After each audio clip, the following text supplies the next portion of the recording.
अस्सलाम वालेकुम वरहमतुल्लाहि वबरकातुह। हम स्टार्ट करते हैं। मेरी स्क्रीन शेयर हो रही हो तो बताइएगा मुझे।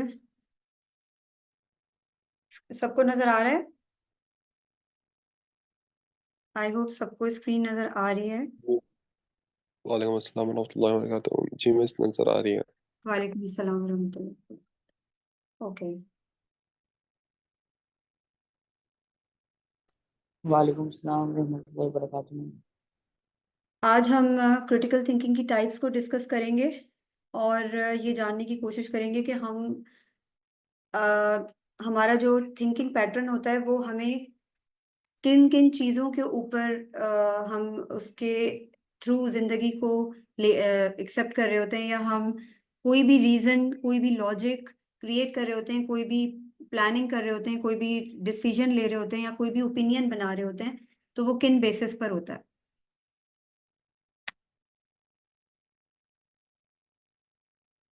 First type of, there are so many types of thinking, but ये कुछ टाइप्स हैं जो मैंने आप लोग के लिए रेडी किए हैं। हमें बेसिकली कंप्लीट जो रिसर्च है वो हमें करनी है क्रिटिकल थिंकिंग के ऊपर, और सेशन के एंड में मैं आप लोगों से बात करूंगी कि आप लोगों ने क्या क्या टॉपिक्स लेने हैं और किन किन टॉपिक्स पे किस किस को प्रेजेंट करना है sequence wise, because I think there might be some confusion, so that's why किसी को ये मालूम नहीं था कि आज किसने प्रेजेंट करना है। बेसिकली एनालिटिकल थिंकिंग क्या होती है? Do you have any idea about it? Can you take part in it in your angle के? एनालिटिकल थिंकिंग आपके पॉइंट ऑफ व्यू में आप क्या समझते हैं कि क्या होती है, हम किस तरीके से सोच रहे होते हैं जिसको एनालिटिकल थिंकिंग कहते हैं? Yes, anyone else? मिस फिर ये मीटिंग मेरी बात है, अगर आप पहले वो सुन लें तो बेहतर हो जाएगा।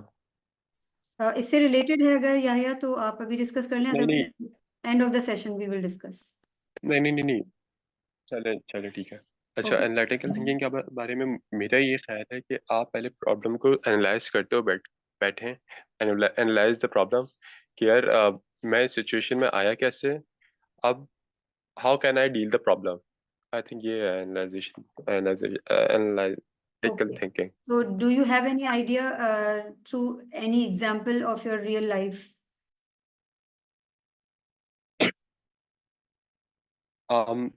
Okay ma'am. अब Okay. बहुत बार ऐसा होता है कि हम ये सोच रहे होते हैं कि यार अब क्या किया जाए प्रॉब्लम, अगर मैंने फेस की है, अब जैसे मैं खड़ा हूँ 20 किलोमीटर दूर, मुझे जाना है 10, मतलब मुझे जाना है, एक यूनिवर्सिटी जानी है, और I don't have any transportation mode. तो अब मैं ये सोचूंगा कि यार कैसे जाऊं, एक ये वाला रास्ता है, एक सीधा रास्ता है, एक थोड़ा घूम कर रास्ता है, मगर सीधे रास्ते से जाऊंगा तो ट्रैफिक मिलेगा, घूम कर जाऊंगा तो शायद ट्रैफिक ना मिले। तो ये मेरी एनालिटिकल थिंकिंग होगी कि यार मुझे कौन से वे चूज करना है। मैं अगर घूम के जाता हूँ तो मैं अगली दफा सीधे वाले रास्ते से जाके देखूंगा कि यार टाइम कितना लग रहा है, तो फिर मैं वो रास्ता चूज कर लूंगा ताकि मेरा टाइम मिनिमाइज हो सके। आई थिंक ये होगी। देखिए अगर हम अ, एक ब्रॉडर एंगल से देखें ना थिंकिंग को या क्रिटिकल थिंकिंग को, उसके अंदर, उस क्रिटिकल थिंकिंग के अंदर ये सारी चीज़ें आ जाती हैं कि हम एनालिटिकली कैसे सोचते हैं, हम क्रिएटिवली कैसे सोचते हैं, या क्रिटिकली कैसे सोचते हैं। इन्हीं के बारे में हम आज कोशिश करेंगे जानने की कि अ, हम बाज दफ़ा एक वक्त में दो तीन तरीके से सोच रहे होते हैं। एट द सेम टाइम हमारी एनालिटिक्स भी यूज हो रही होती हैं, क्रिएटिविटी भी यूज हो रही होती है, क्रिटिकल थिंकिंग भी यूज हो रही होती है, बट हमें नहीं पता होता। हम समझ रहे होते हैं कि हम सिर्फ एनालिटिकल थिंकिंग के अकॉर्डिंग जो है वो ये कोई भी प्लान बना रहे हैं या कोई भी चीज सोच रहे हैं। तो एनालिटिकल थिंकिंग में सबसे पहले ये चीज होती है कि हम जो चीजें हैं उनको ब्रेक डाउन करते हैं। like you can say कि break down complex problems into smaller parts, like हम जैसे मैथ्स के अंदर एक थ्रू प्रॉपर चैनल हम उस क्वेश्चन को सॉल्व करते हैं। मिसाल के तौर पे अगर आपके पास कोई इक्वेशन आती है तो आप इक्वेशन का डायरेक्ट आंसर तो नहीं लिख देते ना, उसको आप प्रॉपर उसका एक प्रोसेस होता है, स्टेप बाय स्टेप उसको आप पहले करते हैं। इक्वेशन का फर्स्ट पार्ट पहले सॉल्व करते हैं, फिर सेकंड, फिर थर्ड, और उसके स्टेप्स होते हैं। वो पूरा समझें कि वो एक लाइन, वन लाइन आंसर नहीं होता, बल्कि वो एक पूरा क्वेश्चन होता है जो आप कंप्लीट एक पेज के ऊपर करते हैं। उसमें रफ वर्क भी होता है। उस रफ वर्क के अंदर आप देख रहे होते हैं कि अच्छा ये वाला जो इक्वेशन के अंदर ये जो चीज़ है, इसको मैं कैसे कैलकुलेट करूं, या इसको मैं कैसे अगर माइनस प्लस और सब्ट्रैक्शन वगैरह उसके अंदर एडेड है, या कोई केमिकल का फॉर्मूला है, या कुछ भी है, तो उसको हम कैसे करते हैं स्मॉलर पार्ट्स के अंदर ब्रेक करके उसके बाद हम आंसर को निकालने की कोशिश करते हैं। This is analytical thinking basically. Basically क्या होता है कि इसी तरह मैथमेटिक्स के अलावा साइंस है, या कोई लॉजिक बेस्ड प्रॉब्लम है, तो या मैं आपको अगर रियल लाइफ एग्जांपल के थ्रू समझाने की कोशिश करूं, तो do you have any idea about this, कि ये जो मैंने अभी आपको बताया कि इस तरीके से हम सॉल्व करने की कोशिश कर रहे होते हैं चीज़ों को। तो हम अगर अपनी प्रैक्टिकल लाइफ के ऊपर रख कर चीज़ों को सोचें, तो हम हमारे नज़दीक इसकी एग्जांपल क्या होनी चाहिए? What do you think? Is there anyone? Ma'am इसमें बस एग्जांपल ये भी हो सकती है कि फॉर एग्जांपल अगर मेरे पास एक कंप्यूटर है, वो खराब हो चुका है और उसको मैंने ठीक करना है, तो पहले मैं उसको चेक करूंगा कि कंप्यूटर ऑन हो रहा है क्यों नहीं हो रहा। उसकी पावर का मसला तो नहीं है, या उसमें डिस्प्ले नहीं आ रहा, पावर आ रही है, या इसके सॉफ्टवेयर का इशू आ गया, या किसी हार्डवेयर का इशू आ गया। तो यानी अलग अलग तरीके से उसका मैं मसला हल करने की कोशिश करता हूँ और फिर उसको ठीक करता हूँ। नहीं, ये ये इसमें दिस इज अ एग्जाम्पल है। Different thing, this is a different thing. अभी हम इसके बारे में आगे पढ़ेंगे। आपने कहा कि आप एक प्रॉब्लम को आप उसको मुख्तलिफ तरीकों से करने की कोशिश करेंगे, लेकिन पहले एक तरीका आपने आजमाया, फिर दूसरा, फिर तीसरा। This is something else, this is a different thing. और एक चीज है कि मैं एक ही प्रोसेस कर रही हूँ, उस प्रोसेस को मैं छोटे छोटे पार्ट्स में मैंने कॉपी पे नोट डाउन कर लिया है, और उन छोटे छोटे पार्ट्स को मैं आपस में कनेक्ट करने की कोशिश कर रही हूँ। जैसे मैंने आपको अभी बताया कि अगर मैं आपको कहूँ कि 34 डिवाइडेड बाय 95, तो आप क्या करेंगे? सबसे पहले आप क्या करेंगे? जो हमारा जो बेसिक तरीका है सब डिवाइड करने का, हम उस तरीके से डिवाइड करने की कोशिश करेंगे। कैलकुलेटर में तो हम टाइप करते हैं और हमारे पास आंसर आ जाता है, मगर क्या हम रियल लाइफ में बगैर प्रोसेस के या थ्रू प्रॉपर चैनल हम स्टेप बाय स्टेप उस क्वेश्चन को सॉल्व करने के अलावा कोई और हमारे पास ऑप्शन होता है, या हम डायरेक्ट आंसर लिख देते हैं? नहीं ना। आपने जैसे ये एग्जांपल दी है कंप्यूटर की, तो अगर आपके माइंड में ये है कि ये कंप्यूटर जो है इसके अंदर ये प्रॉब्लम है, आई थिंक सो, तो आप बैठ के सोचेंगे इस प्रॉब्लम को मैंने ठीक कैसे करना है। या मिसाल के तौर पर अगर मेरी कोई फाइल फ्रीज हो गई है, या मेरा कोई फोल्डर फ्रीज हो गया और वो खुल नहीं रहा, तो मुझे उसको खोलने के लिए क्या करना है? सोल्यूशन ढूंढना है। तो उसके लिए मैं सबसे पहले यूट्यूब ट्यूटोरियल पे गई। मैंने देखा कि वो जो मेरा जो फोल्डर फ्रीज हो गया है उसका तरीका क्या है। मैंने कीवर्ड्स डाल के ढूंढने की कोशिश की कोई ट्यूटोरियल, और मुझे वो मिल गई। फिर उसमें उसमें बताया गया कि पहले आप इस फोल्डर के ऊपर राइट क्लिक करेंगे, फिर इसकी प्रॉपर्टीज में जाएंगे, फिर उन प्रॉपर्टीज में जाके इन्होंने कोई एक दो ऑप्शन बताए, उन ऑप्शंस को मैं क्लिक करूंगी तो मेरे पास एक विंडो आ जाएगी। उसके अंदर मैंने कुछ लिखना होगा, ब्लैक कलर की विंडो होती है, उसके अंदर कोई कमांड लिखनी होगी। उसके बाद वो कमांड लिखने के बाद जब मैंने एंटर किया, तो वो फ्रोजन जो फोल्डर था वो खुल गया। ये this is called analytical thinking. I hope you got understood. एक और मैं आपको रियल लाइफ एग्जांपल से प्रूफ करूंगी कि आज इंशाल्लाह आप लोग के ये जो कंफ्यूजन या एक मिसकंसेप्शन है कि हम अगर जिस भी तरीके से सोच रहे हैं वो एनालिटिकल थिंकिंग है या वो क्रिटिकल थिंकिंग है, ऐसा नहीं होगा। अब आप जब भी नेक्स्ट टाइम सोचेंगे, तो आप देखेंगे कि मैं the way I am thinking, मेरा सोचने का तरीका क्या है, मेरा सोचने का एंगल क्या है, मैं कहाँ, मेरा किस टाइप ऑफ थिंकिंग में मेरी ये थिंकिंग लाई कर रही है इंशाल्लाह। तो इसकी रियल लाइफ अगर हम एग्जांपल देखें, तो वो है प्लानिंग अ फैमिली वेकेशन। हम जब फैमिली वेकेशन प्लान करते हैं, तो हम क्या करते हैं? सबसे पहले हम चीज़ों को एनालाइज करते हैं कि मैंने इस जगह पे जाना है, या मैंने सिर्फ एक जगह पे अगर जाना है, तो मैंने 7 डेज का मेरे पास ट्रिप है, मैंने उसी हिसाब से अपनी कॉस्ट देखनी है अपना ट्रैवलिंग टाइम देखना है, वेदर देखना है कि वहाँ का वेदर कैसा है, तो मैं उसी हिसाब से अपनी पैकिंग करूँ।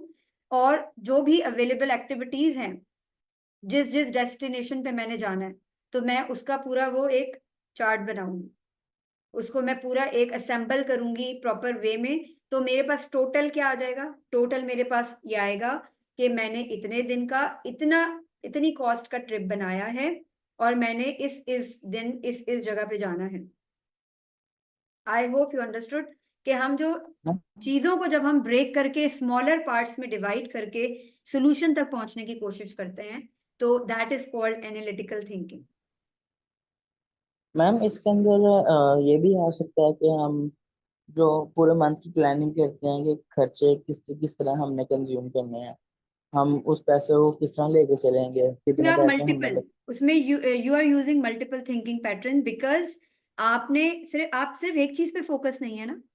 आप अपनी नहीं मतलब पूरे मंथ में आपने आपका फोकस आपकी कॉस्ट पर तो है, मगर आपका फोकस और किस चीज पर है?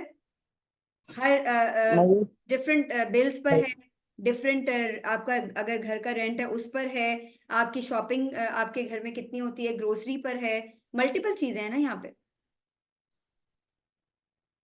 समझ रहे हैं बात?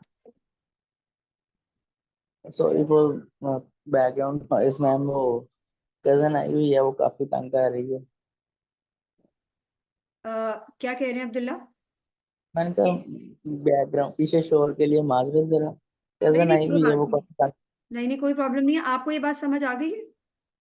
मतलब मेरा ये कहने का ये था कि जिस तरह हम लोग बच्चे जो होते हैं उनको देखते हैं कि हम लोगों ने एक महीने का खर्चा है, मिसाल के तौर पे अगर मेरी 50,000 की तनख्वाह है, मैंने उस तनख्वाह को उसमें से बिल भी देना है, उसमें से मैंने घर का खर्चा भी निकालना है, अपने वालदैन या किसी और की दवाइयों का भी खर्चा निकालना है, मैंने पेट्रोल का खर्चा भी निकालना है, बिजली के बिल वगैरह, ये सारी चीजें मैंने उसके अंदर कवर अप करनी है।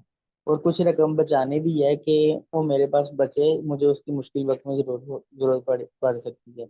इसके मैं अंदर ये कहना चाह मल्टीपल रहा पैटर्न्स हैं। ये जो आप मुझे पूरा बता रहे हैं ना सिनेरियो, इसके अंदर मल्टीपल पैटर्न्स हैं थिंकिंग के। अभी हम जब ये सारे पैटर्न डिस्कस कर लेंगे ना, तो देन यू विल रियलाइज कि आप किस वक्त किन किन पैटर्न्स को यूज कर रहे हैं। समझ आ रही है बात? हूँ। जी ठीक है तो हाँ। अभी सिर्फ हम एनालिटिकल थिंकिंग की चूंकि बात करें, तो इसमें हमने चीजों को या किसी कॉम्प्लेक्स प्रॉब्लम को ब्रेक डाउन करना है, और फिर सॉल्यूशन तक पहुंचने के लिए स्टेप बाय स्टेप उसके ऊपर वर्किंग करनी है। That is called analytical thinking. Creative यानी इसके थिंकिंग। अंदर जी। यानी इसके अंदर फिर ये आ सकता है कि मेरे पास पैसे हैं, मैंने कहाँ खर्च करने हैं, यानी ये हिस्सा एनालिटिकल थिंकिंग होगा। और किस किस जगह खर्च हो रहे हैं वो मल्टीपल थिंकिंग में आ जाएगा। एग्जैक्टली मैंने पैसे आपने अपने पूरी कॉस्ट जो है ना उसके उसका पूरा प्रोसेस बनाया है कि मैंने इतने पैसे यहाँ खर्च करने हैं, इतने पैसे यहाँ खर्च करने हैं, इतने पैसे यहाँ खर्च करने हैं, तो मेरी पूरी जो सैलरी है वो यूटिलाइज हो जाएगी। This is also yes analytical thinking. Okay, जी now move on to the creative thinking. Creative thinking क्या होती है? कि हमने न्यू आइडियाज को जनरेट करना है, कॉन्सेप्ट्स, अप्रोचेस या थ्योरीज, कुछ भी। यानी कोई भी इंसान जब आउट ऑफ द बॉक्स सोचता है, that is called creative thinking. वो कोई भी चीज हो सकती है।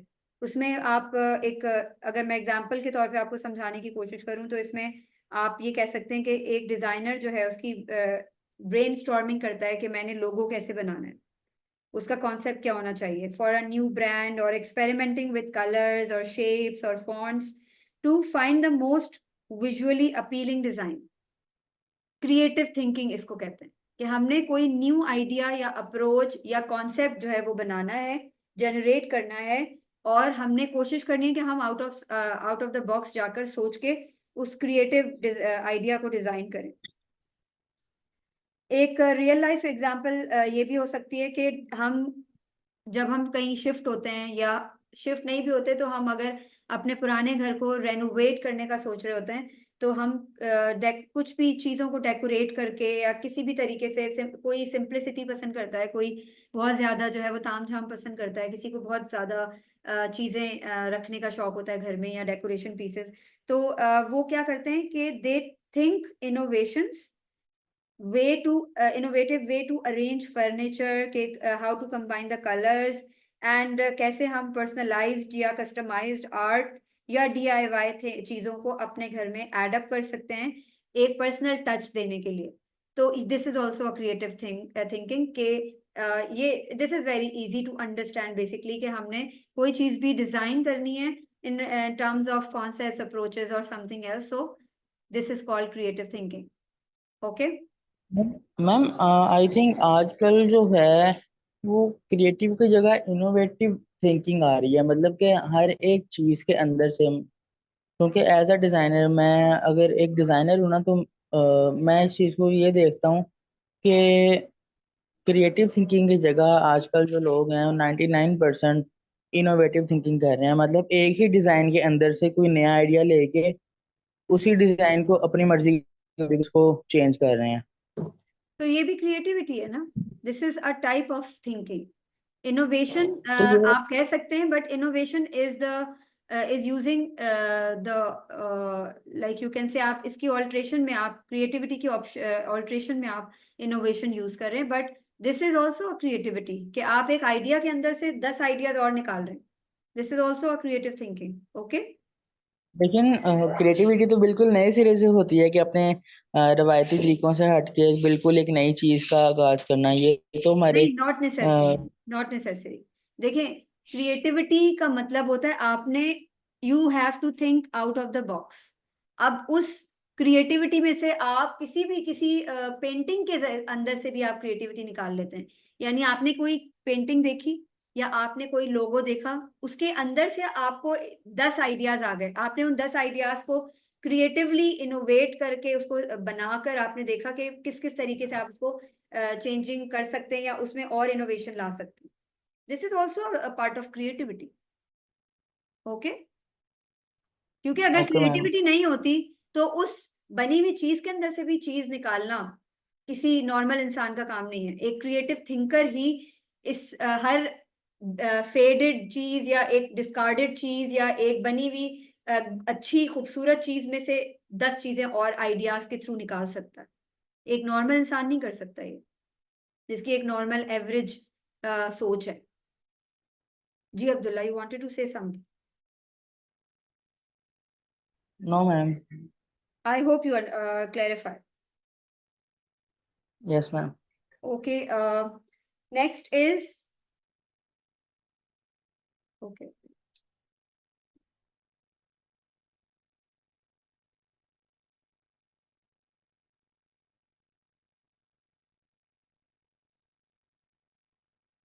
आफ्टर 10 मिनट्स में भी meeting would be ended, so आप रीज्वाइन कर लीजिएगा. अच्छा, उसके बाद हम क्रिटिकल थिंकिंग पे आ जाते हैं. क्रिटिकल थिंकिंग क्या होती है?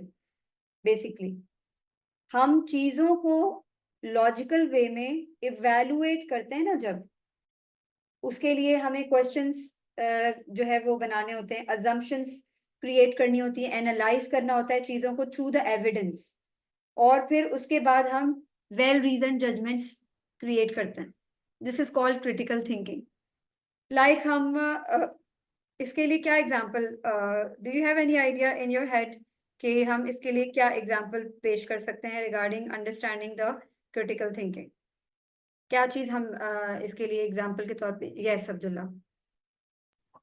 मैम मैं एक्चुअली लास्ट क्रिएटिव के बारे में पूछना चाह रहा था कि हम जो क्रिएटिव थिंकिंग के ऊपर काम करते हैं या क्रिएटिविटी का कोई भी काम करते हैं, हमारा मैक्सिमम जो होता है वो हमारी इमेजिनेशन के ऊपर निर्भर होता है.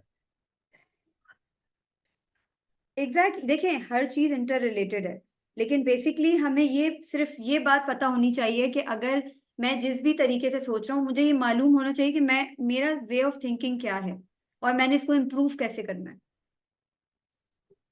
क्रिटिकल थिंकिंग की मैं आपको एक छोटी सी एग्जांपल देती हूँ कि एक कंज्यूमर है, वो डिसाइड करता है कि मैंने एक स्मार्टफोन लेना है.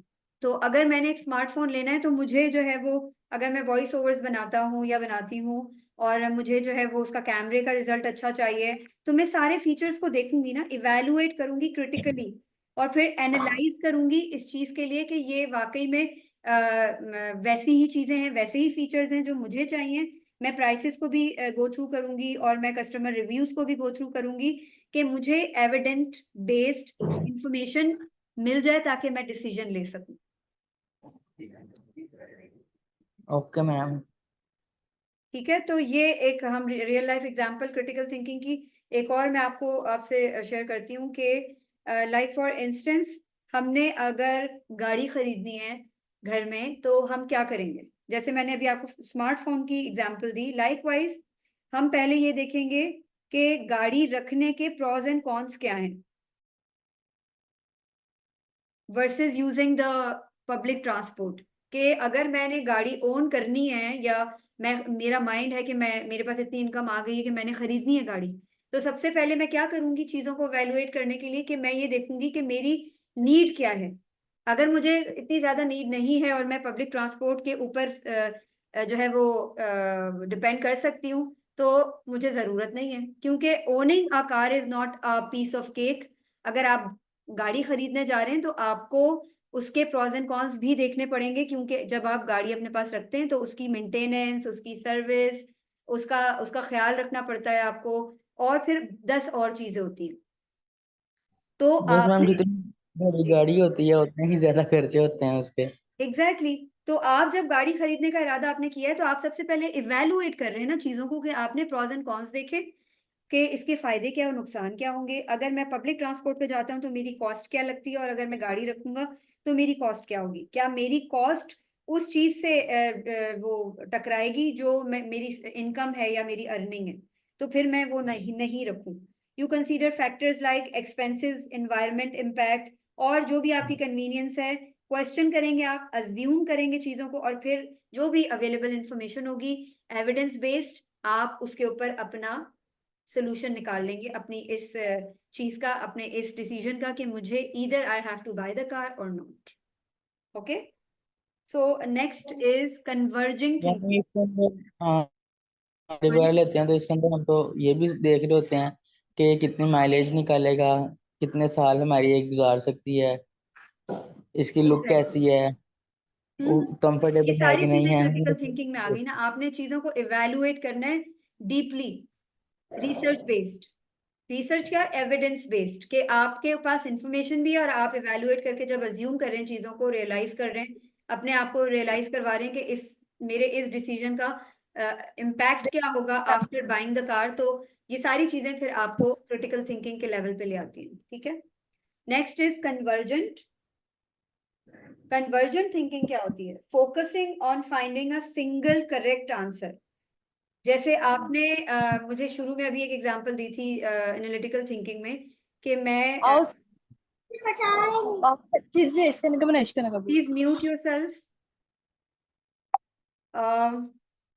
जैसे पता नहीं याहिया ने दी थी या अब्दुल्ला आपने दी थी कि मुझे कोई चीज, मुझे कुछ करना है, कोई काम करना है, तो मेरे पास 10 नहीं, याहिया ने आई गेस दी थी एनालिटिकल थिंकिंग में कि मैं अगर यस यूनिवर्सिटी जाता हूँ तो मैं जो है वो 4-5 मेरे माइंड में ये चीजें आ रही हैं कि मैं इस रास्ते से भी जा सकता हूँ, इससे भी जा सकता हूँ, इससे भी जा सकता हूँ। उसके पास ऑप्शन है, याहिया के पास ऑप्शन है कि उन्होंने कौन सा रास्ता जो है वो यूनिवर्सिटी जाने के लिए जो है वो चूज करना है।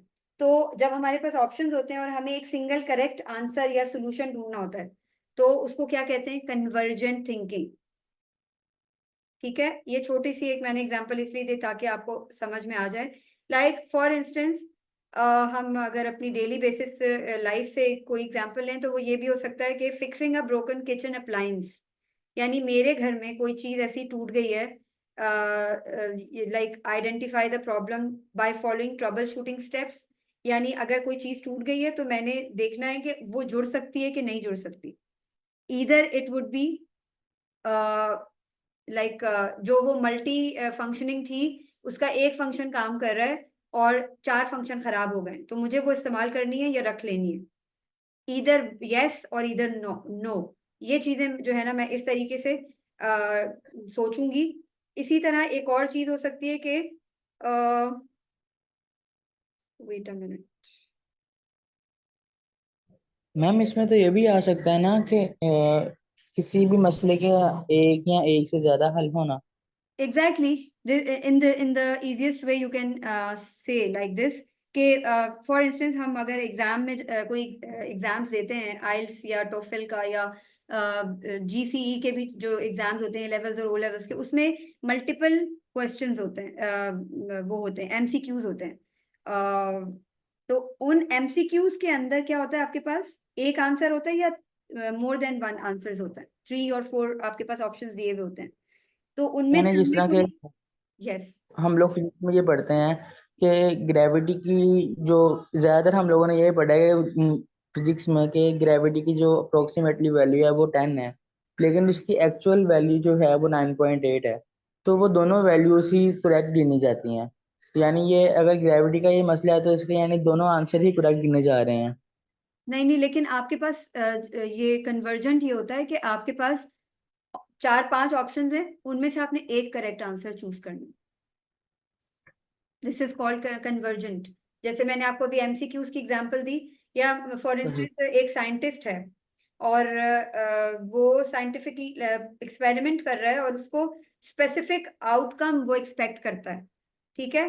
तो वो क्या करेगा, वो उस एक्सपेक्टेड आउटकम को हासिल करने के लिए एक्सपेरिमेंट के जो जो भी वो तजुर्बा कर रहा है, वो जो भी एक्सपेरिमेंट कर रहा है, उन्हीं चीजों को फोकस रखेगा कि मुझे ये आउटकम चाहिए, मुझे अपने एक्सपेरिमेंट का ये सोल्यूशन चाहिए, तो मैंने ये चीजें यूज करनी है।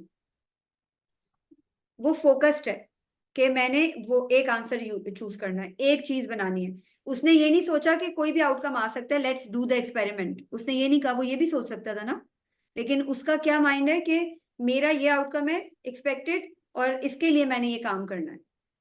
ये इजीएस्ट एग्जांपल यही है to understand the convergent thinking के, जब आप मल्टीपल चॉइस क्वेश्चंस एमसीक्यूज को सॉल्व कर रहे होते हैं एग्जाम्स में, जहां पर एक करेक्ट आंसर आपको देना होता है, this is called convergent. Okay, यानी यानी इसके अंदर हम लोग मैथ की प्रॉब्लम्स का भी ले सकते हैं एग्जांपल, कि आंसर हमको ये लेके आना है लेकिन हम लोग किसी भी तरीके से उसको सॉल्व कर सकते हैं। हमने नहीं, अगर मुझे आंसर मुझे पता है कि ये आंसर है, तो उसके लिए मैं स्टेप्स वो को भी मैं कह रहा हूँ, जी, मतलब कि हम लोग उसको अगर एक आंसर है हमारे पास, एक क्वेश्चन है, इक्वेशन है, उसको हम लोग सॉल्व करेंगे ए स्क्वायर प्लस बी स्क्वायर इस फॉर्मूले से भी कर सकते हैं, लेकिन अगर हम उसको दूसरे फॉर्मूले ए प्लस बी के होल स्क्वायर से भी सॉल्व कर सकते हैं, तो हम दोनों आंसर उसका सेम ही आएगा, लेकिन हम वो हमारी मर्जी होगी कि हम उसको किसी भी तरीके से सॉल्व कर लें उसके अंदर। एग्जैक्टली आंसर जब हम मुझे पता है, और मेरा फोकस जो है ना वो यही है, focusing on finding a single correct answer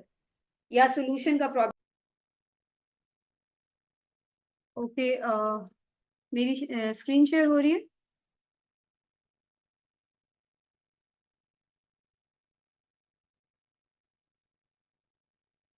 okay, सो हम लोग किसके बारे में बात कर रहे थे, कन्वर्जन के बारे में, कि focusing on finding a single correct answer is convergent thinking. Let's move on the diverging thinking. What is the diverging thinking? कि हम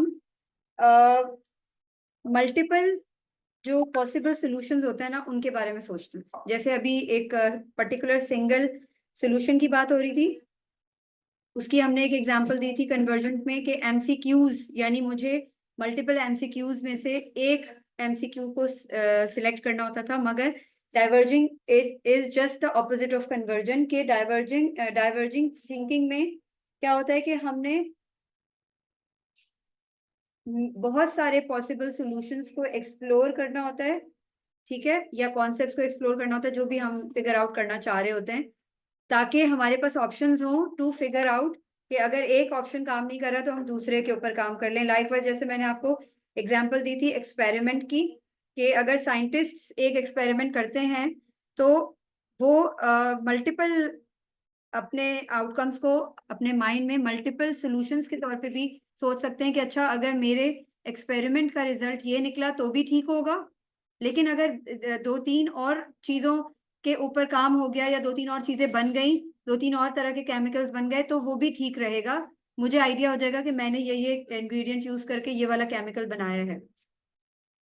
तो हम बेसिकली इसको क्या बोलेंगे कि हमने बहुत सारे पॉसिबल सॉल्यूशंस को एक्सप्लोर करना है और जहन में रखते हुए फिर इसके ऊपर काम करना है, ब्रेन स्टॉर्मिंग करनी है। ठीक है, तो इसकी जनरल एग्जांपल हम ये कह सकते हैं क्रिएटिव राइटिंग है, या कोई भी ऐसी एक्टिविटी जिससे हमें फायदा हो रहा हो या हमारी सोसाइटी को फायदा हो रहा हो और उसमें मल्टीपल आउटकम्स निकल रहे हो। ऐसा कोई काम जिसके मल्टीपल आउटकम्स हों जो बेनिफिशियल हो, that is called diverging thinking. या हम ये एग्जाम्पल भी दे सकते हैं कि अगर एक टीम है किसी भी कंपनी में, तो वो क्या करेगी, वो ब्रेन अब्दुल्ला, जी शाकरा, वो ब्रेन स्टॉर्मिंग करके डिफरेंट आइडियाज को क्रिएट करेगी ताकि कंपनी की सेल को बढ़ाया जा सके, या फिर ऐसे पोटेंशियल सॉल्यूशंस के बारे में सोचा जा सके कि अगर एक आइडिया हमारा फ्लॉप हो रहा है तो हम दूसरे आइडिया के ऊपर इमीडिएटली काम स्टार्ट कर दें। This is called convergent thinking. I hope आपका ये जो कॉन्सेप्ट है towards understanding that divergent thinking is cleared. Yes, okay. Yes ma'am. एक इजीएस्ट एग्जांपल मैं आपको दोबारा एक और देती हूँ कि हमने जैसे मिसाल के तौर पर, हाँ, हर एक का जो वर्किंग डेज होते हैं सबके बहुत बिजी गुजरते हैं, तो बहुत से लोग जो हैं वो क्या करते हैं, वो अपने मंथली बेस पे वीकेंड्स एक्टिविटीज जो है ना आपकी फैमिली के साथ, वो लिस्टिंग कर लेते हैं और फिर वो सोच लेते हैं कि हम ये लिस्ट बना लेते हैं, अगर हमारे पास एक ऑप्शन नहीं होगा तो हम दूसरे पे काम कर लेंगे, लेकिन हम अपना वीकेंड जाया नहीं करेंगे। हम कभी पार्क चले जाएंगे, हम कभी बीच चले जाएंगे, कभी म्यूजियम बच्चों को ले जाएंगे। तो स्पेशली जो स्कूल गोइंग बच्चे होते हैं या होम स्कूलिंग बच्चे होते हैं, उनके पेरेंट्स कोशिश करते हैं कि वीकेंड्स जो है बच्चों के लिए यूटिलाइज करें, तो उसके लिए वो लिस्टिंग कर लेते हैं। उसमें क्या यूज कर रहे हैं, वो डाइवर्जेंट थिंकिंग यूज कर रहे हैं कि वो उन्होंने लिस्टिंग कर ली है, यानी एक मल्टीपल इन्होंने आउटकम्स सोच लिए हैं और सारी एक्टिविटीज बहुत अच्छी हैं बच्चों के लिए, तो उनमें से कोई भी एक ऑप्ट करके वो कमिंग वीकेंड पे जा सकते हैं। This is called diverging. Reflective thinking क्या होता है? रिफ्लेक्टिव थिंकिंग ये होती है कि मैंने अपने एक्सपीरियंसेस, बिलीव्स और एक्शंस, अपने और दूसरों के, उससे डीपली सोचने के बाद जो मेरे अंदर इंप्रूवमेंट्स आ सकती हैं, that is called reflective thinking. यानी मैंने क्या किया, मेरी डीड्स क्या थी, मेरे एक्शंस क्या थे, और मेरे एक्सपीरियंसेस क्या थे, मेरे आसपास के लोगों से मैंने क्या क्या चीजें सीखी हैं, ये सब चीजें मुझे रिफ्लेक्शन प्रोवाइड कर रही है। मैं अपने सारे एक्सपीरियंसेस को रिफ्लेक्ट करते हुए सोच रही हूँ कि मैं अपने फ्यूचर को या अपने आने वाले दिनों को कैसे इम्प्रूवमेंट की तरफ लेके जा सकती हूँ और कैसे मैं अपनी फ्यूचर डिसीजन मेकिंग को इंक्रीज कर सकती हूँ। This is called reflective thinking. इसके लिए क्या एग्जाम्पल हो सकती है?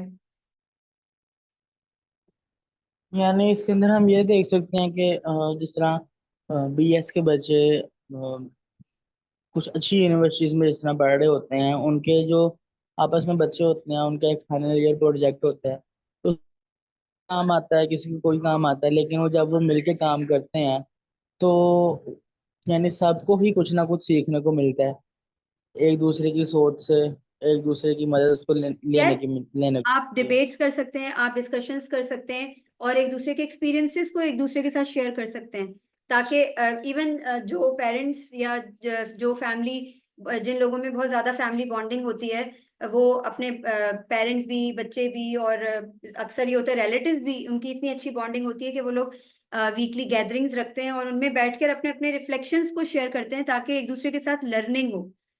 हर कोई जो है वो अपने अपने बैकग्राउंड से, डिफरेंट बैकग्राउंड से आ रहा होता है, कि कोई स्कूल गोइंग है तो कोई जॉब जाता है, कोई ऑफिस जाता है, कोई कहीं काम करता है, कोई पढ़ता है, कोई यूनिवर्सिटी जाता है। सब अपने अपने एक्सपीरियंसेस शेयर कर रहे होते हैं कि अच्छा ये मैंने ये वाला एक्सपीरियंस किया है, यूनिवर्सिटी में ऐसा हुआ है, स्कूल में ऐसा हुआ है, ऑफिस में ऐसा हुआ है, या मार्केट में ऐसा हुआ है। अगर मैं किसी के घर इनवाइटेड थी, कोई खातून किसी ओकेजन पे, तो वहां पे इस तरह से हुआ, इस तरह की चीजें, और वो रिफ्लेक्शन दे रही होती है आपकी लाइफ का, और उससे पता चल रहा होता है कि आप किस एंगल से लाइफ को देखते हैं, और उन रिफ्लेक्शन से फिर आप लोग सीखते हैं, आप लर्न करते हैं। इसकी एग्जाम्पल एक होगी कि आफ्टर अ जॉब इंटरव्यू मैं रिफ्लेक्ट कर रही हूँ कि मुझसे कौन कौन से क्वेश्चंस पूछे गए, मैंने कैसा रिस्पॉन्स किया, और फिर इंटरव्यू कैसा गया। अबाउट दीज ऑल थिंग्स अगर मैं सोचती हूँ तो मुझे समझ आएगा कि मैंने यहाँ यहाँ जो है ना गलतियां कर दी, यहाँ यहाँ मेरे एरर्स थे। अब नेक्स्ट टाइम अगर मैं किसी और जगह पे जाती हूँ इंटरव्यू करने, इंटरव्यू देने, तो मुझे पता होगा कि मैंने इन इन क्वेश्चंस के ऊपर काम करते हुए अपने आप को इम्प्रूव करना है, ताकि जो गलतियां मैंने इस इंटरव्यू में की हैं वो मैं नेक्स्ट इंटरव्यू में ना करूँ। Likewise, another example I will give, after giving a presentation, हमें क्या लगता है कि कभी कभी हमें लगता है बहुत अच्छी गई है, बट कभी कभी क्या होता है कि बहुत सी चीजें ऐसी होती हैं जो बेटरमेंट चाहिए होती है, जिनके लिए जो इंक्रीज जो इम्प्रूवमेंट मांगती हैं। तो प्रेजेंटेशन देने के बाद मैं सोचती हूँ कि मेरा कम्युनिकेशन स्किल कैसा था, मैंने रिस्पॉन्ड कैसा किया, मेरी हेजिटेशन मुझे तो नहीं हो रही थी, और मैं घबरा तो नहीं रही थी, शिवर तो नहीं कर रही थी, मेरा कॉन्फिडेंस लेवल कैसा था। ये सब चीजें आप किस चीज में किस थिंकिंग वे में देख रहे हैं, रिफ्लेक्टिव थिंकिंग वे में देख रहे हैं। और फिर नेक्स्ट टाइम क्या होगा, आप अपने आप को ये समझाएंगे कि नेक्स्ट टाइम जब प्रेजेंटेशन होगी तो मैंने इन एरर्स के ऊपर काम करके जाना है, ताकि ये सब चीजें दोबारा से ना हो। तो ये reflective thinking is just kind of positive thinking, के आप रिफ्लेक्शन आपका ये आ रहा है एक्सपीरियंसेस से और डीड से, एक्शन से, और आप पॉजिटिविटी की तरफ जा रहे हैं। नेगेटिविटी में भी होता है, लोग जो है वो अपने बाइसेस के जरिए रिफ्लेक्ट कर रहे होते हैं चीजों को, यानी अपनी मर्जी की चीजें उसमें जज करके डाल रहे होते हैं, इनपुट कर रहे होते हैं, और सो अज्यूम कर रहे होते हैं कि ये सिचुएशन ऐसी थी, मेरे साथ उसने ऐसा किया, और ये यूं नहीं होना चाहिए था। अब तो मैं जवाब नहीं दे सकी उसको सही से, अब मैं नेक्स्ट टाइम उसको मुंह तोड़ जवाब दूंगी, और मैं आर्ग्यू करूंगी, और मैं ये करूंगी। तो ये भी रिफ्लेक्टिव थिंकिंग है, but it's a kind of negative thinking. Okay, next is logical thinking. Logical thinking basically क्या होती है कि जब हम कंक्लूजन्स ड्रॉ करते हैं फैक्ट्स एंड फिगर्स पे, फैक्चुअल रियलिटीज के ऊपर जब हम कंक्लूजन्स को ड्रॉ करते हैं, तो वो हमारी लॉजिकल थिंकिंग कहलाती है, जिसके अंदर हम डिफरेंट सिचुएशंस को इनपुट कर सकते हैं। मिसाल के तौर पे एक बहुत इजी एग्जांपल ये है कि कोर्ट के अंदर जब लॉयर कोई भी लीगल आर्ग्यूमेंट कंस्ट्रक्ट कर रहा होता है या बना रहा होता है, तो वो क्या करता है, वो कनेक्टेड रेलेवेंट लॉज और एविडेंस को सामने रखते हुए उस केस को डील करने की कोशिश कर रहा होता है। समटाइम्स क्या होता है, अगर कोई जो लॉयर होता है, अगर वो गलत नियत से चीजों को देख रहा होता है या करने की कोशिश कर रहा होता है, क्योंकि ऑब्वियसली नेगेटिविटी और पॉजिटिविटी हर प्रोफेशन में है, तो वो फिर अपनी मर्जी से लॉ के सामने अपने झूठे जो फैक्ट्स एंड फिगर्स हैं वो पेश करके कोशिश करता है कि जज का जो माइंड है वो डाइवर्ट कर सके। तो इसको लॉजिकल थिंकिंग कहते हैं। अनदर एग्जाम्पल इज के हमने कोई केक बेक करना है, और मैंने जो है वो उस रेसिपी को फॉलो करते हुए वो केक बेक करना है, तो मैं क्या करूंगी, मैं लॉजिक ये है कि मैं स्टेप बाय स्टेप सारी चीजों को एज इट इज फॉलो करूंगी, जो मैंने इंग्रेडिएंट में देखे हैं, रेसिपी में देखे हैं, कितनी मेजरमेंट्स है, किस किस चीज को प्रॉपर मेजरमेंट के अकॉर्डिंग मिक्स करना है, कब मिक्स करना है, कितनी देर में, कितनी देर तक मिक्स करना है, किस तरह की उसकी शक्ल आ जाए तो मैं उसको बेक करने के लिए स्टोव पे रख दूं। तो ये चीजें लॉजिकल थिंकिंग के अंदर आती हैं कि मैंने हर चीज को, मैंने कंक्लूजन्स को उस रियलिटी फैक्ट्स एंड फिगर्स के ऊपर जो है ड्रॉ करना। लेटरल थिंकिंग क्या होती है, लेटरल थिंकिंग में हम प्रॉब्लम को अप्रोच करते हैं, यानी वहां पे हमारा जो है ना वो रियल वर्ल्ड से डायरेक्ट कोऑर्डिनेशन नहीं होता, बल्कि हम सोच रहे होते हैं उसके बारे में।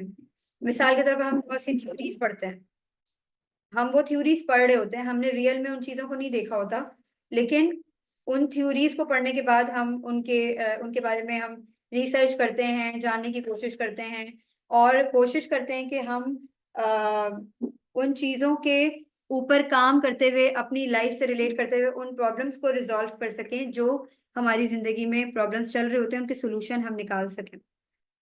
इसकी एग्जांपल, लेटरल थिंकिंग की एग्जांपल ये होगी कि अगर एक शेफ के पास किसी रेसिपी को बनाने के लिए एक मेजर इंग्रेडिएंट जो है ना, जो वो बहुत इंपॉर्टेंट इंग्रेडिएंट है उस रेसिपी का, वो मौजूद नहीं है, तो वो क्या करेगा?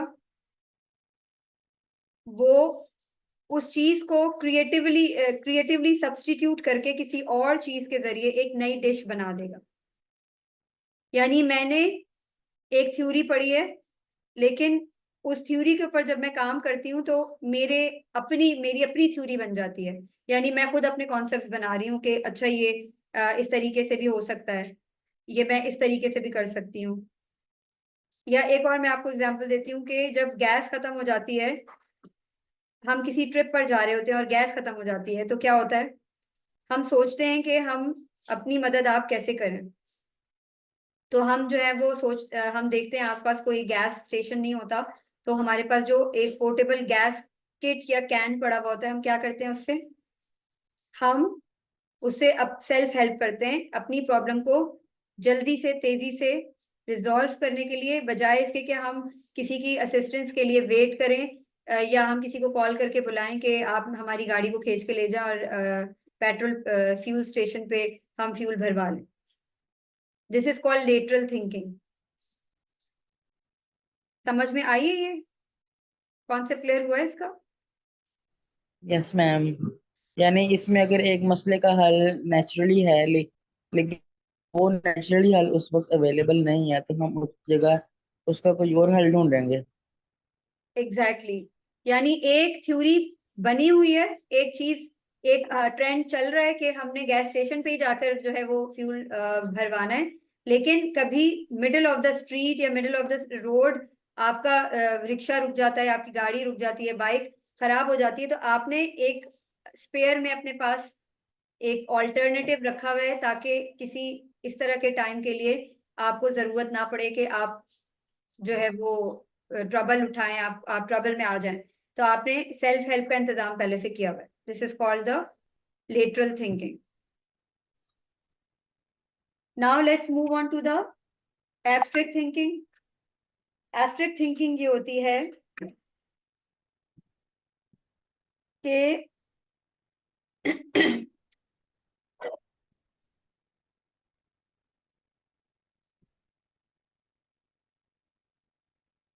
हमने चीजों के बारे में पढ़ा तो है। ये जो मैंने ना लेटरल और एब्स्ट्रैक्ट को थोड़ा सा बिगिनिंग में मिक्स कर दिया था। जो लेटरल थिंकिंग थी बेसिकली, उसमें हमने प्रॉब्लम को अप्रोच करने के लिए, प्रॉब्लम के सोल्यूशन को निकालने के लिए अपना एक क्रिएटिव वे बनाना होता है, जो इनडायरेक्ट होता है। और एब्स्ट्रैक्ट थिंकिंग को मैंने जो है ना मिक्स कर दिया था। I am sorry. I hope lateral thinking जो एग्जांपल्स के थ्रू आपको क्लियर हो गई है। एब्स्ट्रैक्ट थिंकिंग में ये होता है कि हाँ, मैं मिसाल के तौर पर किसी की रिटायरमेंट होने वाली है और कोई रिटायरमेंट को प्लान कर रहा है, तो आप क्या करेंगे? You think about the abstract concepts के मेरी रिटायरमेंट होने वाली है और महंगाई बहुत ज्यादा है, और मगर इन्वेस्टमेंट करने पे लोग फायदा भी उठा रहे हैं, मेरे पास अगर कुछ इनकम है या सेविंग है तो मुझे क्या करना चाहिए, और फ्यूचर लाइफस्टाइल मेरा कैसा होना चाहिए, मेरी फ्यूचर नीड्स क्या होंगी, और और उसके बारे में मैं फ्यूचर के लिए फाइनेंशियल वेलबींग के बारे में क्या कैसे सोच सकता हूँ। यानी वो चीजें जो अभी हुई नहीं है, लेकिन मैं एक्सपेक्ट कर रही हूँ कि ये हो जाएंगी या हो सकती हैं, तो उसके लिए मेरी प्लानिंग क्या होगी। This is abstract thinking. समझ आ रही है बात? Theoretical ideas, principles and future possibilities, जिनकी कोई कंक्रीट रियलिटी नहीं है, लेकिन वो एक्सपेक्टेड हैं कि वो पॉसिबिलिटी है कि वो हो सकती हैं। Yes ma'am. ठीक है। यानी एक तसव्वुर कर लेना, अमूमी तसव्वुर कर लेना कि हम मुख्तलिफ मुख्तलिफ तरीकों से उसको गौर करते हैं एक चीज के ऊपर। कि मिसाल के तौर पे अगर एक इंसान किसी चीज को लेके वहम में है, तो वहम एक उस वक्त तसव्वुर है कि हम लोग एक मसले में फंसे हुए हैं। वो इतना बड़ा मसला नहीं है, लेकिन वो हमारे वहम के जरिए और ज्यादा बड़ा मसला बन जाता है और ज्यादा परेशानी का बायस बनता है। Yes you can say, but इसमें एब्स्ट्रैक्ट थिंकिंग का मतलब ये होता है कि मैं अपनी फ्यूचर प्लानिंग के लिए जो है ना वो सोच रही हूँ अभी से। यानी अगर जैसे मिसाल के तौर पर आप ये भी कह सकते हैं कि एक फिलोसोफर है जो अपने नेचर या टाइम से रिलेटेड डिफरेंट जो है ना वो थ्योरीज पेश करता है, ठीक है, और वो कॉन्सेप्ट्स पेश करता है, तो वो क्या होते हैं, वो डायरेक्टली ऑब्जर्व नहीं हो सकते ना रियलिटी में या प्रैक्टिकल लाइफ में। हम उनको ऑब्जर्व नहीं कर सकते क्योंकि वो हमारी प्रिडिक्शन होती है, हमारी अजम्पशन होती है, you can say that is called abstract thinking. जैसे मैंने अज्यूम किया कि आजकल मेरे ऑफिस में हालात ठीक नहीं चल रहे, तो I am expecting that I might have fired by my boss के मेरी जो है ना वो काफी वो चल रहा है, कंट्रोवर्सीज चल रही हैं ऑफिस में कि मेरे ऊपर सारी चीजें आ रही हैं, मुझे ब्लेम किया जा रहा है कि बहुत सी चीजें जो है ना वो गलत हो रही हैं मेरी वजह से। तो मैं एक्सपेक्ट कर रहा हूँ या कर रही हूँ कि मुझे फायर कर दिया जाए, तो फिर उसके बाद मैंने अपने घर को कैसे चलाना है। तो उसके लिए मैं सोच रही हूँ कि अगर मेरी थोड़ी बहुत सेविंग है तो मैं इन्वेस्टमेंट कहाँ कर सकती हूँ, मैं क्या क्या चीज़ें कर सकती हूँ मेरे पास। मैं अपने कॉन्सेप्ट्स और थ्योरीज को जो है वो क्रिएट करूंगी कि बैठकर मैं प्रॉपर फ्यूचर प्लानिंग के लिए बैठूंगी कि अगर ये हो गया तो ये ना हो जाए। Abstract thinking is just like that कि अगर ये नहीं हुआ तो वो हो जाएगा, मैं इसके बारे में सोच लूँ, आने वाली चीजों के बारे में एक्सपेक्ट करने की कोशिश करना एब्स्ट्रैक्ट थिंकिंग होती है। यानी इसमें हम लोग जो पेचीदा ख्यालात होते हैं उसके बारे में सोचते हैं कि जो यस जिंदगी के अंदर कई अहमियत रखते यू हैं। कैन से कि जिसमें कि कोई रियलिटी नहीं होती, हमें तो नहीं पता ना कि फ्यूचर में क्या होने वाला है। हमें तो हमें बीइंग अ मुस्लिम हमें ये सोचना है कि आज अभी इस वक्त मैं क्या कर रही हूँ या क्या कर रहा हूँ, आने वाले वक्त का अल्लाह ताला बेहतर बेहतर जानता है। लेकिन हम अपने अच्छे के लिए सोचते हैं, ठीक है। सोचने में और अज्यूम करने में बहुत फर्क होता है। सोचने का मतलब ये होता है कि यस आई आई इंटेंडेड, या मैं सोच रही हूँ या मेरी नियत ये है कि मैं ये काम करने का इरादा रखती हूँ फ्यूचर में, अगर अल्लाह की मर्जी हुई तो definitely I will do that, this is something else. मगर अगर एब्स्ट्रैक्ट थिंकिंग होगी तो मैं सोचूंगी कि ओहो ये ना हो जाए, अगर ये हो गया तो मैंने ये करना है। This is it also has the positive and negative thinking, क्योंकि पॉजिटिव लोग जो हैं वो एब्स्ट्रैक्ट थिंकिंग के ऊपर वर्किंग करते हैं, मगर बाकी rest of the things they leave on Allah. उनका अल्लाह पे ईमान होता है, तो वो क्या करते हैं, वो कहते हैं कि मैं ये चीजें अपने माइंड में मेकअप कर लेता हूँ, अगर मेरे लाइफ में ऐसे सिनेरियोज चल रहे हैं तो वाई नॉट कि मैं इन ऑप्शंस को ऑप्ट करने की कोशिश करूं, बाकी अल्लाह ताला बेहतरीन करने वाला है। लेकिन जो नेगेटिव थिंकर्स होते हैं वो क्या करते हैं, वो एब्स्ट्रैक्ट थिंकिंग को ऐसे सोचकर करते हैं कि अगर ये हो गया तो मेरा तो रिस्क ही छिन जाएगा, अगर मेरी ये जॉब चली गई तो मैं क्या करूंगा। वो दिन रात परेशान रहता है, 10 लोगों को बोलता है कि यार मेरी जॉब का देख लेना। हर कोई बोलेगा कि भाई तुम्हारे पास तो जॉब है ऑलरेडी और इतनी अच्छी जॉब है, तो वो क्या कहेगा, यार कोई पता नहीं है ये इस जॉब का आज जाए कल जाए परसों जाए पता भी नहीं चलेगा, तो वाई नॉट कि मैं पहले से अपनी जॉब का इंतजाम करके रखूं। दिस इज एब्स्ट्रैक्ट थिंकिंग, क्योंकि आपको तो नहीं पता कि आपकी जॉब जाएगी या नहीं, लेकिन आप पहले से जो है ना चीजों को अज्यूम करके आइडियाज को फ्यूचर पॉसिबिलिटीज के ऊपर थोपने की कोशिश करते हैं, हालांकि उनमें कोई कंक्रीट रियलिटी नहीं होती। उसके बाद लास्ट वन हमारे पास है कंक्रीट थिंकिंग। उसमें क्या होता है कि हम कंप्लीटली फिजिकल वर्ल्ड के ऊपर फोकस करते हैं, कंप्लीटली। हम किसी और तीसरी चीज के ऊपर फोकस ही नहीं करते। हमें जो चीज नजर आ रही होती है, हम क्या करते हैं, उन टेंजिबल कॉन्सेप्ट्स के ऊपर बिलीव करते हैं। हमारा बिलीफ सिस्टम ऐसा होता है कि हम कहते हैं कि जो चीज नजर आ रही है ना बस वही है, और इसके ऊपर हमने वर्किंग करनी है। यानी प्रैक्टिकली हम सोच रहे होते हैं कि अगर ये चीज है तो हमने, like for instance a carpenter following a blueprint to build a table where all measurements and materials are specific and tangible. यानी एक डूएबल चीज के बारे में सोचना जो होने वाली हो। अब मिसाल के तौर पर मैं मिसाल के तौर पे मैंने 2-3 जॉब्स एक वक्त में कर ली हैं, और आई थॉट कि मैं कर लूंगी, नाइट शिफ्ट भी है, पार्ट टाइम मॉर्निंग में भी है, शाम में भी है। अगर मैं ये तीनों जॉब्स करती हूँ तो मैं सोऊंगी कब, मैं अपने घर के बाकी काम कब करूंगी। और मैंने मतलब सोच लिया कि मैंने पैसा बनाना है तो मैंने ये तीनों जॉब्स करनी है, लेकिन जब मैं ये जॉब्स करना शुरू होंगी तो क्या होगा? ओवरवेल्म हो जाऊंगी, बर्डनाइज्ड हो जाऊंगी, मैं नहीं कर पाऊंगी। This is not doable action. Concrete thinkers वो होते हैं जो सोचते हैं कि अगर उनके पास 3 जॉब्स का ऑप्शन है तो वो सोचेंगे पहले कि यार ये 3 जॉब्स तो अच्छी हैं तीनों, लेकिन मैं तीनों नहीं कर सकता क्योंकि मुझे और बाकी भी मेरे काम है, सिर्फ जॉब नहीं है।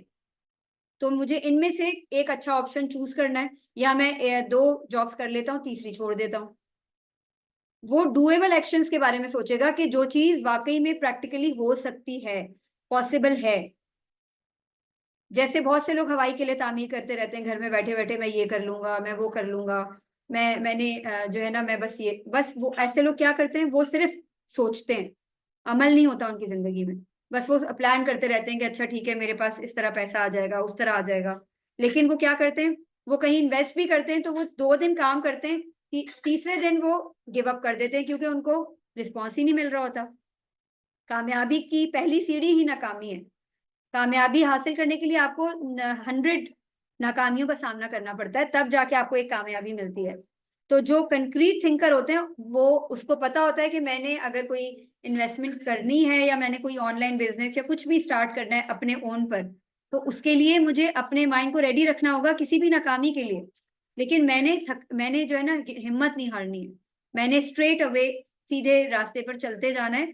मैंने प्रैक्टिकली, जो दुनिया में अभी इस वक्त चल रहा है, इन्फ्लेशन चल रहा है, तो मैंने टेंजिबल कॉन्सेप्ट्स को डुएबल बनाने की कोशिश करनी है।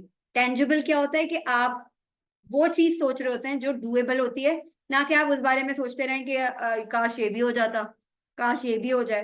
तो ये काश वाला तो हिसाब कभी भी नहीं खत्म होता, आपकी ख्वाहिशात कभी भी नहीं एंड होती, लेकिन आपका काम भी नहीं होता क्योंकि आप सिर्फ हवाई के लिए तामीर करते रहते हैं और आपकी जिंदगी अमल से खाली होती है।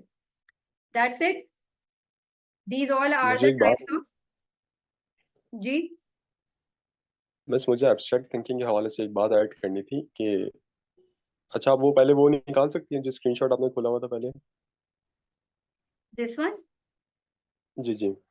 अब देखें, एब्स्ट्रैक्ट थिंकिंग ये भी हो सकती है कि लाइक अब ईरान ने जब अटैक किया इसराइल पर, तो ये कि अब मैं ये एनालाइज कर रहा हूँ कि यार what will be the possible answers of Israel, कि वो किस तरह रिटेलिएट करे। ठीक है, हम इस चीज को इस तरह भी ले सकते हैं आई गेस, अगर आप इस चीज पे भी थोड़ा कर लें गौर, मतलब अगर आप बता सकें थोड़ा। थोड़ा सा दोबारा से रिपीट करेंगे? I couldn't hear you properly. Okay, आप थोड़ा सा now you louder. Can hear me properly? अच्छा सही है। मैं ये कह रहा हूँ कि अब जब इसराइल पे अटैक किया था ईरान ने, तो अब what will be the possible answers of Israel over the retaliation of the Iranian attack of this missiles. ठीक है, अब मैं ये सोच रहा हूँ कि यार ये भी हो सकता है, ये भी हो सकता है, लाइक इसराइल वेपन्स के थ्रू, मतलब मिसाइल्स के थ्रू भी अटैक कर सकता है, अपनी एयरफोर्स के थ्रू भी अटैक कर सकता है, नेवी के थ्रू भी अटैक कर सकता है। Now is this is also abstract thinking I guess, या ये दूसरी वाली टाइप में जाएगी जो कि है हमारी रिफ्लेक्टिव थिंकिंग? देखिए, हम ये रिफ्लेक्टिव थिंकिंग में आती है कि हम जो है ना वो एक्सपीरियंसेस से लेसन लेते हैं ना, जी ठीक। कि हमने ये काम किया है तो ये हमारी गलती थी, हमने ये जो काम है जल्दबाजी में तो नहीं कर लिया, इसको हम कैसे इम्प्रूव कर सकते हैं। अच्छा समझ रहे हैं ठीक बात? है। एब्स्ट्रैक्ट थिंकिंग ये होती है कि मैंने कोई भी चीज सोची है, थ्योरी या व्हाट एवर इट इज, कोई कॉन्सेप्ट या किसी प्रॉब्लम का सोल्यूशन मैं ढूंढना चाहती हूँ। ठीक है, तो मैं पहले से जो है वो चीजों के बारे में सोचने लग जाती हूँ, वो प्रॉब्लम जो अभी आया ही नहीं है। That is called abstract thinking, कि वो तो प्रॉब्लम यही तो जो बात अभी। होती है ना कि sorry. How it will be retaliated I guess. Yes yes, definitely, okay. I agree with you. Okay. ठीक है, इसमें हम एक एग्जांपल ये ले सकते हैं कि बस 10 मिनट्स रह गए हैं और इसके बाद आप रिज्वाइन कर लीजिएगा। इसको मैं एंड अप करती हूँ। मैंने आप लोगों से टास्क 9 के बारे में भी जो है डिस्कशन करनी है, और याहिया आपने शुरू में एक क्वेश्चन पूछना था, वो भी आप पूछ लीजिएगा। बस इसको मैं एंड अप करती हूँ, तो फिर हम ये मीटिंग एंड करके रिज्वाइन दोबारा कर लेंगे ताकि फिर हम आसानी से वो चीज़ें डिस्कस कर सकें। तो बस मैं ये छोटा सा रिकैप दूंगी आप लोगों को कि ये सारी टाइप्स ऑफ थिंकिंग जो है इनको ज़रूर आप रिकॉर्डिंग चेक कर लें या बार बार इसको देखें। आई थिंक हमारे एक सेकेंड, तलत ने क्या मैसेज किया है, एक सेकेंड।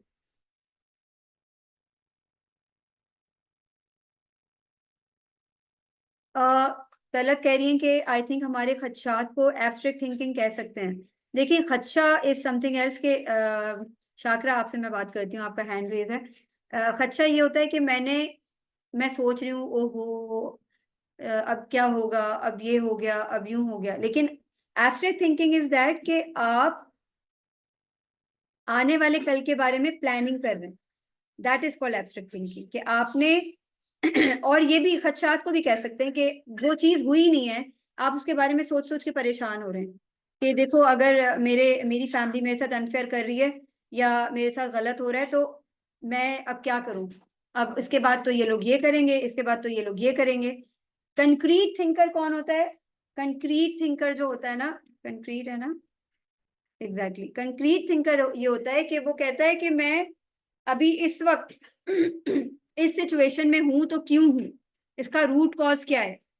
अगर ये रूट कॉज ये है कि मैं चुप हूं मसलहतन, मेरी फैमिली जो है वो अनफेयर कर रही है या मेरा जो भी हक बनता है वो मुझे नहीं मिल रहा, मिसाल के तौर पर किसी फैमिली में किसी प्रॉपर्टी का मसला चल रहा है, तो आप क्या कहेंगे कि कुछ लोग उसमें अनफेयर कर रहे होते हैं और दो दो लोग जो है बेचारे पिस रहे होते हैं।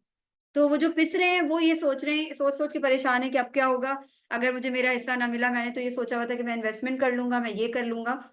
तो this is abstract thinking. Concrete thinking क्या है कि मैंने अब स्टैंड लेना है, मेरा हक है, मुझे मिलना चाहिए, मैंने स्टैंड लेना है। दिस इज कंक्रीट थिंकर, यानी रियलिटी बेस्ड अजम्पशन और फिर उसके बाद डूएबल एक्शन के बारे में सोचना। ऐसा डूएबल एक्शन जो आपने उस जिसके ऊपर आपने इम्प्लीमेंट करना है इन एनी केस। ठीक है जी शाकरा। मेरा आपसे एक सवाल करना था। आप शाकरा स्क्रीन शेयर आपकी करेंगे? आवाज बहुत कम आ रही है। अब आ रही है आवाज? जी जी। हमारा आप स्क्रीन शेयर कर देंगे जो फर्स्ट। अच्छा, ऐसा मेरा सवाल ये है कि इसमें ऐसा हो सकता है कि एक ही हम सिनेरियो को दो तरीके से सोच रहे हो, मतलब टू टाइप्स की थिंकिंग जो है वो at the same time apply कर रहे हो। Second screen.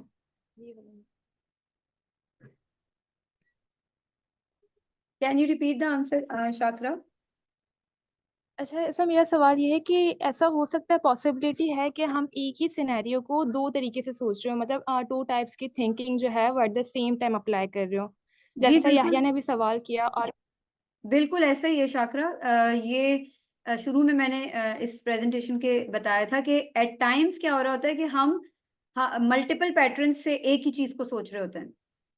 लेकिन जब हमें इन सब चीजों के बारे में पता होता है ना तो हमें इजी होता है फिगर आउट करना कि अच्छा मैं इस एंगल से भी मैं इस चीज को इस वक्त मैं एनालिटिकली सोच रही हूँ और क्रिटिकली भी सोच रही हूँ और लॉजिकली भी सोच रही हूँ और कंक्रीटली भी सोच रही हूँ। समझ आ रही है बात? थिंकिंग की सेकंड टाइप्स को सवाल ये जानना है कि इसलिए जरूरी है। ना, जी, जी जी आप कंप्लीट करें फिर मैं। थिंकिंग की टाइप्स को जानना इसलिए जरूरी है कि जब मैं कोई भी अपनी जिंदगी में कोई भी ओपिनियन प्लेस कर रही हूँ या डिसीजन ले रही हूँ तो मैं जिस तरीके से सोच रही हूँ, अगर मुझे टाइप्स के बारे में क्लियर है हर चीज, तो मैं जिस तरीके से सोच रही हूँ मैं फौरन से फिगर आउट कर लूंगी कि अच्छा ये एनालिटिकल थिंकिंग है। This is the way I can think analytically, this is the way I can think critically. Yes Shakra? अच्छा, इसमें जो है ना, जो याहिया वाला जो सवाल था वही मैं रिपीट करूंगी कि जैसे याहिया ने बताया कि जो है इसराइल रिटेलिएट करता है, तो ऑब्वियसली बात है अगर हम इसराइल की रिटेलिएशन को देखें तो उसके पास्ट के बेस पे देखेंगे कि पास्ट में उसने किस तरीके से ईरान पे अटैक किया, तो वो पास्ट के एक्सपीरियंस होंगे, तो रिफ्लेक्टिव थिंकिंग यहाँ पर आ जाएगी। और अगर हम एजम्पशन ले रहे हैं तो यहाँ पर एब्स्ट्रैक्ट भी हो सकती है। और अगर वो कोई एक्शन ले लेता है, मतलब तमाम सिनेरियो को देखकर, तो वो कॉन्क्रीट थिंकिंग भी हो सकती है, मतलब एट द सेम टाइम कि 2 और 3 टाइप्स की थिंकिंग हम किसी सिनेरियो पे इस तरीके से अप्लाई करें, यानी उसके पास्ट की एग्जैक्टली। देखिए, ईरान ने जब मिसाइल मारे थे इसको, इसराइल को, तो उन्होंने क्या चीज, उन्होंने फैक्ट्स एंड फिगर्स को एविडेंटली देखा होगा ना कि अब नीड हो गई है, अब नागुजीर हो गया है कि हम उन पे अटैक ना करें, तो उन्होंने कर दिया अटैक। ठीक है, वो जब एविडेंट बेस्ड चीजों को देख रहे हैं, उनको नजर आ रहा है कि हाँ इसराइल अभी थोड़ा सा वीक हो रहा है क्योंकि उन्होंने आयरन डूम तबाह कर दिया है और सारा कुछ, तो वो अब सोच रहे हैं, कंक्रीटली सोच रहे हैं कि हम जो है वो इसराइल को तबाह कर सकते हैं। ठीक है, लेकिन America is behind the Iran. तो अगर हम क्रिटिकली चीजों को एनालाइज करें और एनालिटिकल थिंकिंग के थ्रू देखें, तो क्या होगा, हमें समझ में आना शुरू हो जाएंगी कि ईरान अगर इजराइल के ऊपर हमले बंद नहीं करता तो अमेरिका उसके पीछे आ जाएगा। ये सब पूरी दुनिया क्यों खामोश बैठी हुई है, क्यों बैठी हुई है बताएं? इसराइल किस भी मतलब किस टॉपिक के, इसराइल के ऊपर खामोश क्यों है, जी, ये आपका क्वेश्चन है? डिस्प्यूट के ऊपर क्यों खामोश बैठे हुए हैं, हम क्यों खामोश बैठे हुए हैं बताएं? इसराइल की रिटेलिएशन की खौफ की वजह से भी, कि वो रिटेलिएट कैसे करेगा, और अपने जो है इंटरेस्ट भी जो है वो कनेक्टेड है अमेरिका के साथ। इकोनॉमिक कहीं इंटरेस्ट है तो कहीं मिलिट्री इंटरेस्ट है, तो एग्जैक्टली कहीं और चीजें हैं। हमारी गवर्नमेंट मिशन हमारी गवर्नमेंट जो है ये पूरे 10 तरीकों से थिंकिंग कर रही है। हमारी जो गवर्नमेंट है इंक्लूडिंग आर मिलिट्री, वो इन 10 तरीकों से सोच रही है, और ये सारे 10 तरीके उनके अपने मफाद के लिए हैं। तीसरा कोई ऑप्शन नहीं है उनके पास। समझ रही है बात? It's a little bit complex to understand, लेकिन जब हम वन बाय वन इन चीजों के ऊपर प्रैक्टिस शुरू करेंगे तो हमें आहिस्ता आहिस्ता रियलाइजेशन होना शुरू होगी।